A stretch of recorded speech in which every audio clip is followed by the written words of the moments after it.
বিতর্ক আর বিপিএল যেন এক সুতোয় গাঁথা। নানা ঘটনা প্রতিবারই যেমন আলোচনায় এসেছে তেমনই জন্ম দিয়েছে সমালোচনারও। তবে বিপিএল 11তম আসর যেন বিতর্ককে ছাড়িয়ে বাংলাদেশের ক্রিকেটকে করেছে কলঙ্কিত। তবুও বিপিএল এ যতটুকু বাকি ছিল তাতে যেন কফিনের শেষ পেরেকটি ঠুকল দুর্বার রাজশাহী। 2019-20 আসরে চ্যাম্পিয়ন হয় রাজশাহী রয়্যালস। এরপর 4 আসরে অংশ নেয়নি রাজশাহীর কোনো ফ্র্যাঞ্চাইজি। 11তম আসরে ভ্যালেন্টাইন্স গ্রুপের হাত ধরে আগমন ঘটে দুর্বার রাজশাহীর। দলটির ব্যবস্থাপনা পরিচালক শফিকুর রহমান টুর্নামেন্ট শুরুর আগে বলেছিলেন আইপিএলকেও ছাড়িয়ে যাবে বিপিএল। এরপর শুধু আইপিএল নয়, দুনিয়ার সব ফ্র্যাঞ্চাইজি লিগকেই বোধহয় ছাড়িয়ে গেছে বিপিএল।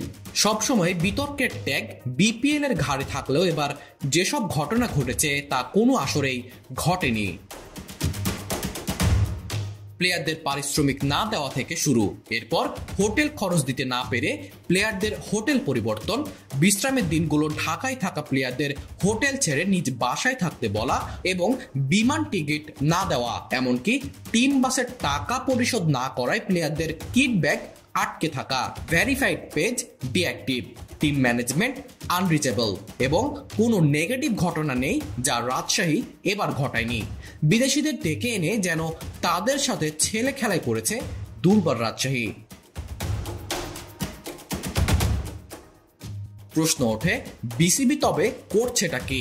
নানা সমালোচনার পর শফিকুর রহমানকে ডিবি হেফাজতে নেওয়া হয়। এরপর স্বস্তির খবর, এই 3 কিস্তিতে টাকা পরিশোধ করার আশ্বাস দিয়েছেন তিনি। 3, 7 এবং 10 ফেব্রুয়ারি পরিশোধ করবেন সমস্ত টাকা। মুনোয়ার আঞ্জুম রিফাত, ক্রিকেট।